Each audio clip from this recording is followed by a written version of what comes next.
The air in the car was crisp and clean smelling. The stereo was so fly, it sounded like the band was playing the music live in the back seat. He wasn't saying nothing, but that was alright. I was used to his strange silence. It didn't make me mad. It made me want him more. I knew our lovemaking would be good just based on his mysteriousness. I opened my Coach bag and pulled out my little mirror. He wasn't paying me no mind. I tilted the mirror to the side angle so I could look at his face without him realizing that I was looking. He was black, alright. Beautiful. His long thin nose and big thick lips mounted his white teeth, white like those t-shirts he wore in the summertime. Suddenly, it seemed, the music was abruptly interrupted by the loud and aggravating voice of Sister SOULJAH on the radio. I leaned up and reached for the button to change the station when Midnight intercepted my hand saying, "Don't touch my shit." I sucked my teeth, rolled my eyes, and sat stiff while SOULJAH went on to talk about some black struggle.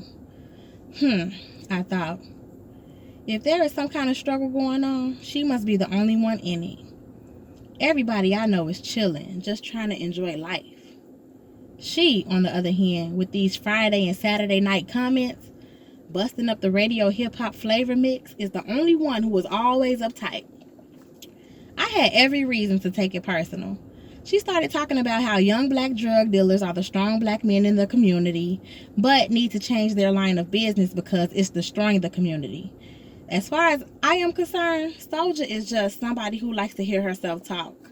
She obviously didn't know the time because the drug dealers don't destroy nothing. If there weren't people online to buy the product, then there would be no business. No drug dealer I know ever forced anybody, not one person, to take drugs. People do it voluntarily. They do it by choice. The niggas I know who sell drugs be trying to help the stupid crackheads. They be telling them to slow down and asking them, are they sure they want to sell their last whatever just to get that hit?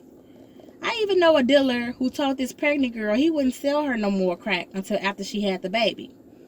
She just took her dumb ass to somebody else and got the crack anyway. Then, when she had the baby boy, she tried to sell him too. Now, whose fault is that? People do what they want to do. Maybe that's the problem. Maybe SOULJAH just wants people to do what she wants them to do. Why are you even listening to this bullshit? I asked Midnight. What the hell do you know? He snapped back in his low and cool voice. This is when I noticed we were on the Long Island Expressway. Where are you taking me? Home, little girl. He responded. Your father paged me and asked me to bring you home.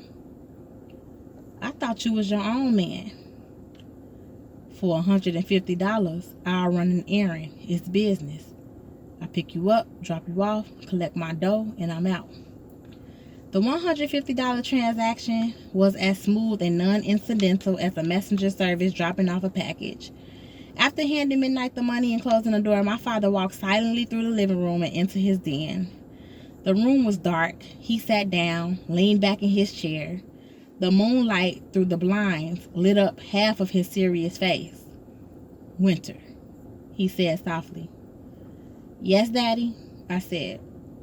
What made you think you could spend the night in Brooklyn? I asked Mommy. I wanted to see my friends.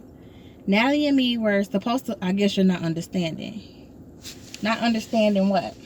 I asked, checking my tone to ensure that I was not sounding disrespectful, something Santiago doesn't tolerate. Who are you? Who am I? Who are we? He said each word with precision. He was starting to sound like some type of philosopher or something to me. This whole thing wasn't making any type of sense. You're my daughter. You just can't wander off and go anywhere unprotected. Anywhere, I said upset. I went home. I went to Brooklyn. I went to the only place I know. Where my peoples is at. Where everybody knows me. Those are my streets, Daddy. Do you think those streets love you? Those streets don't love you. They don't even know you. You could walk those streets 1,000 nights and 1,000 days and they wouldn't even know your name. The street don't love nobody. It was crazy. His words were making me feel uneasy and I couldn't connect. I didn't like the feeling. I was used to feeling relaxed and in control. So what are you saying, Daddy? Are you saying that I can't go home anymore? No, he said quickly. I'm not saying that. Because, Daddy, I'm not hiding from anybody or scared of anything. You taught me that. It's not about hiding. It's about being smart. I taught you that, too. What makes you special, Winter? He asked like it was the $50,000 Jeopardy question or some shit like that. I ran the question through my head and drew a blank. What makes you special is me, Santiago. Your father, your protection. You had full run of our projects when I lived there because I was holding things down, making everything all right. My eyes saw everything, so everything was cool. Now this is home. This is where I rest my head. If I'm here and you are over there, I can't see you. If I can't see you, I can't protect you. When you are unprotected, you're wide open. Anything could happen. But Aunt Lori saw me. She knew I was there. Uncle Stevie was there just like usual. Look at my face, Winter. And never forget what I tell you. Santiago loves you. Your mother loves you. Don't confuse it. That's all you can depend on. Yes, Daddy, I responded softly and turned to go to my room. There was no doubt in my mind that it was time to spark an L. Luckily, I had copped a nickel bag earlier in Brooklyn. I went to the linen closet and grabbed a couple of towels. I closed my door, pulled out my pack of incense. My mind shouted, hell no, the incense is a dead giveaway. I went to my bedroom window, opened it, and decided I'd let the breeze in to whisk the smoke out. Sitting down on my bed, I pulled off my shoes. I opened my shirt, unsnapped my bra to let my titties breathe. I slipped on my slippers, walked to my dresser drawer, stuck my hand underneath my folded blouses, and pulled out my Philly blunt. I cracked it open, took the tobacco out, flushed it down the toilet. I put the weed in, wrapped it, licked it, and stuck it under my nose as a teaser to my appetite. Yes, I need to relieve my tension. I'm backed up sexually, stuck in the suburbs, and my dream lover is a mummy. Just as I went to position a towel to jam up the space in the door, my mom's knocked and without hesitation pushed open the door gently. I got up, threw the towel on my bed to cover up the blunt I had laying there. Hey, Mommy, I said, trying to act casual. I checked her face. You can always tell when Santiago was upset because it showed on my mother's face. Your father really went off when I told him you were spending the night in Brooklyn. Yeah, we talked, I said, hoping to avoid 2 speeches in one night. I tried to get him to loosen up, but you know how that goes, she admitted. Oh, that's a fly design you got, I said, checking her freshly sculpted, painted, and immaculate nails. Where did you get that done? A little shop about 15 minutes away. Santiago took me. What else did you get? Don't be holding out on me. I know you got something else. Just a little dress for me to rock tonight at my party, she said. Yeah, I replied, disinterested. I know that's how I'm starting to feel about the parties too. I just need to get my whip so I can get in, out, and around. When do you think you'll get it? If I have it my way, and I always do, I'll get it next weekend, she smiled confidently.